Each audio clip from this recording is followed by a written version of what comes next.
አንቂው እሱም በጣም ተበሳጭቷል። ሞጣ ምህረት ይላክልህ፣ አንተንም እግዚአብሔር ይማርህ። በእውነት በጣም ከባድ መቅሰፍትን የላኩብህ ይህ ዘመን በጣም በጥበብ ካላለፍከው በስተቀር አይሆንም። ብሪጅስቶንም እግዚአብሔር ጽናቱን ይስጥሽ። በእውነት ሞጣ ላይ የደረሰው ከባድ መቅሰፍት ነው። እንግዲህ እግዚአብሔር ምህረቱን ይላክለት። ተሽሎት ይሆን በርዶለት ይሆን አላቅም፣ ግን ይሄ ለሞጣ በረኪና ለታኩር መኪና የሚባለው ነገር ትንሽ ትልቅ ነገር አምጥቷል ማለት ነው።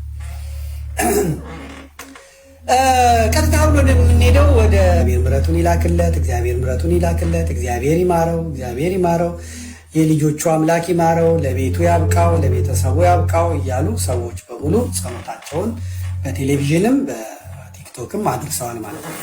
አሁን በቀጥታ የምንሄደው ለእኔ የንስሐ በሀሌታ ቴሌቪዥን ቀርባ እህቴ ወይዘሮ አስቴር በዳኔ አርቲስት ፓስተሪት አስቴር በዳኔ ናት የላከችልኝ። ከዚህ በፊትም በጣም ብዙ ነገር ዲፌንድ አድርጋልኛለች። እኔ ብዙ እንትን በተባልኩ ጊዜ ዘመድኩ ምን አረገ ምናምን ብላ ተከራክራለች። አሁን ደግሞ ንስሐ ገባ ዘንድ በእውነት በጣም አድምጬዋለሁ። ንስሐ ገባ ዘንድ ልካልኛለች። እኔና አስቴር በዳኔ አንድ ቀን የተገናኘ ነው። ሰሜን መዘጋጃ በታክሲ አብረን መተን ሰሜን መዘጋጃ ጋር ረጅም ሰዓት ቆመን አውርተናል።